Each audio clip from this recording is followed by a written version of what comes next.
지금 시각은 7시 26분입니다. 강원도의 학생들의 학력 수준 파악을 위한 강원 학생 성장 진단평가가 11월 말에 진행됐습니다. 하지만 여전히 논란이 이어지고 있습니다. 오늘 이슈앤 토크에서 두 분을 모시고 이에 대한 생각을 자세히 들어보겠습니다. 강원도 교육청의 더 나은 교육 추진단의 심영택 장학관, 전교조 강원지부의 안상태 정책실장 두 분과 함께하겠습니다. 어서 오십시오. 네, 안녕하세요. 출연 고맙습니다. 자, 첫 번째 진단 평가는 신청을 받아서 도내 초중학교 전체 약 60%, 300개 학교가 넘는 곳에서 진행이 됐습니다. 먼저 심영택 장학관님께서 어떻게 진행됐는지부터 좀 말씀 부탁합니다. 네. 지난 21일부터 중학교를 시작으로 치러진 진단 평가가 내일 초등학교까지 치러지면 올해의 진단 평가는 마무리가 되게 됩니다. 초등학교는 4학년, 5학년, 6학년이, 중학교는 2학년과 3학년이 참여하였습니다. 이번 평가는 학교에 신청을 받아서 희망하는 학교를 대상으로 실시하였는데 네. 초등학교는 65%인 229교, 중학교는 50%인 81개교, 총 60%의 학교가 참여하였습니다. 네. 전교조에서는 평가 시행 전부터 반대 입장을 분명히 해오고 계신데 한상태 실장님께서 이번 시행의 결과까지 좀 같이 말씀 부탁합니다. 네, 시행 중간이기 때문에 네네. 결과까지 말씀드리기에는 조금 이른 것 같고요. 60%의 학교가 참여했다고 하지만은 그 안에서 참여하는 학생 수, 또 참여하는 교과 이런 것들이 다 각양각색이기 때문에 실제로 얼마나 많은 학생들이 응시를 했는가가 더 중요한 것 같고요. 네. 전교조 강원지부에서는 이 평가가 교사들에 대한 불신에 기초한 행정이라고 보고 있습니다. 도교육청이 주관하는 학력고사가요. 가르치는 사람이 교사이기 때문에 가르치는 내용을 가지고 가르치는 학생들을 대상으로 평가를 하는 것이 더 정확하고 교육적인 것이라는 입장 변함이 없습니다. 네. 네. 9월 초부터 지금 논란이 계속해서 이어지고 있는 상황이 아니겠습니까? 도민들께서는 전교조에서는 비교육적이다, 교육청에서는 학력 신장에 꼭 필요하다 이런 설명을 지금 계속해서 듣고 있는데요. 자세히 이제 말씀을 해주실 예정입니다. 실장님부터 좀 말씀해 주시겠습니까? 어떤 면에 있어서 비교육적이어서 반대하시는 겁니까? 네, 교육부의 학업성적 관리 지침이라든가 강원도의 학업성적 관리 지침 다 변화하는 시대상에 맞게 교사 중심의, 과정 중심의 평가를 강조하고 있습니다. 학생 개개인의 그런 진단과 성장을 위해서는 아까 말씀드린 것처럼 가르치는 교사가 그 중추적인 역할을 해야 함을 이제껏 강조해야 하는데요. 학부모들의 알 권리라든가 그다음에 코로나로 인한 학력 저하의 문제를 평가 체제가 문제가 있다는 식으로 전가를 해서 좀 본질을 호도하는 것이 아닌가 그렇게 비판적인 관점으로 바라보고 있습니다. 네. 네. 어떻게 들으셨는지와 함께 왜 필요한지 좀 설명 부탁합니다.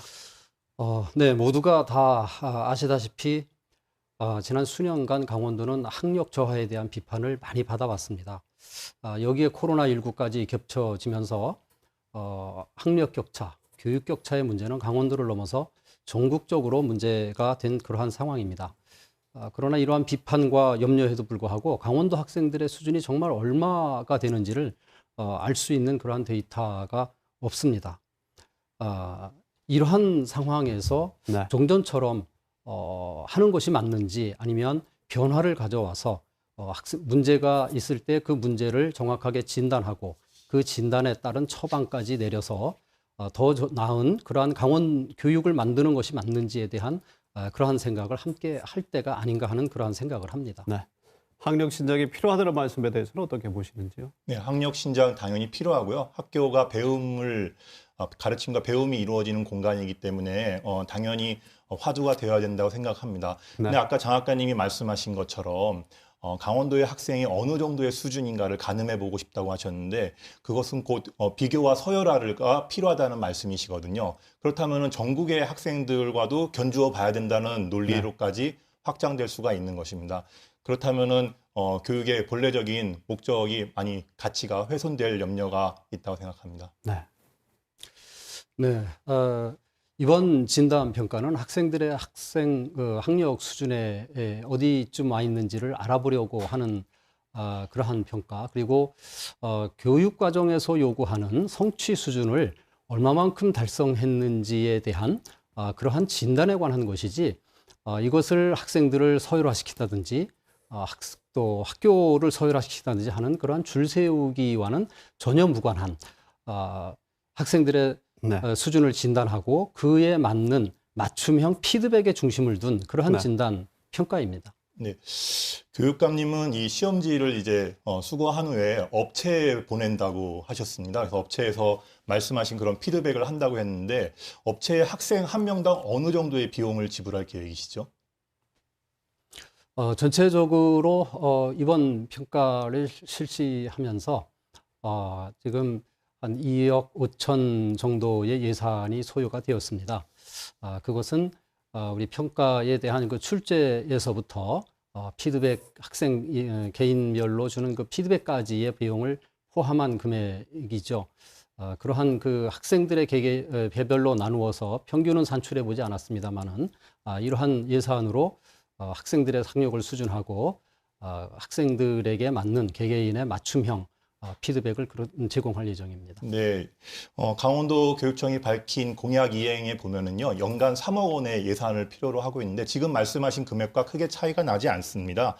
학생 한 명당 제가 추정해 봤을 때, 한 7천원, 8천원 내지 10,000원 가량의 비용이 이제 소요된다고 보는데, 그런 비용을 굳이 업체에 주어서 피드백을 받아야 될 필요가 있을까 싶습니다. 업체에서 어떤 평균이라든가 전국적인 석차를 알려주는 것이 아니고 우리 선생님들이 지금까지 이게 작성해왔던 그런 성적표와 별반 다를 것이 없는 그런 피드백을 줄 텐데 그것을 굳이 업체 외부의 그런 것에 의존한다는 것 자체가 강원도 교육행정에 불신을 가져오는 것이 아닌가 염려스럽습니다. 네.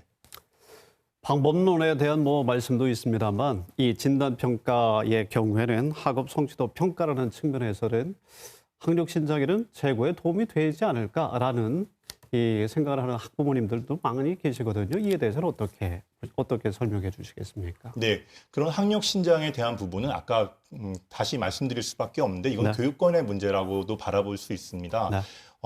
지금 학부모님들이 저도 학부모이지만은 학교를 다닐 때와는 달리 초등학교도 교과서가 10종이나 됩니다. 네. 획일적인 교육과정 운영이 더 이상 가능하지 않는 창의적이고 다양한 교육과정을 운영하기 위한 교육부의 방침에서 비롯된 건데요. 그렇게 다양성과 창의성을 추구하는 교육하에서 일률적인 진단고사가 그것도 학년 말에 가능한 것인지 알겠습니다. 네, 의심스럽습니다.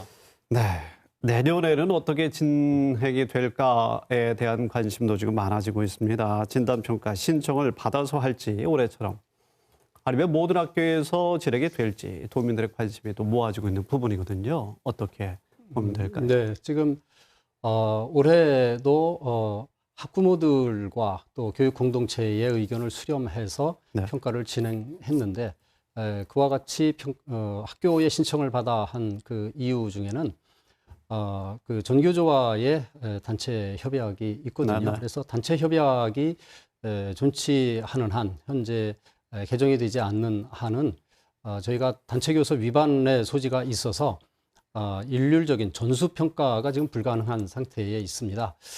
저희 교육청에서는 현재에 있는 단체 교섭이 유효하다는 그러한 가정하에 여러 가지 대안들을 마련해서 준비하고 있습니다. 네.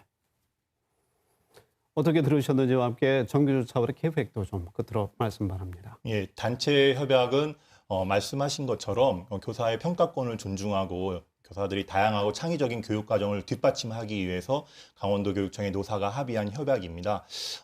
아직도 유효하고 앞으로도 의미가 있는 협약이기 때문에 꼭 가져가야 될 약속이라고 봅니다. 네. 알겠습니다. 심영택 장학관님, 안상태 실장님.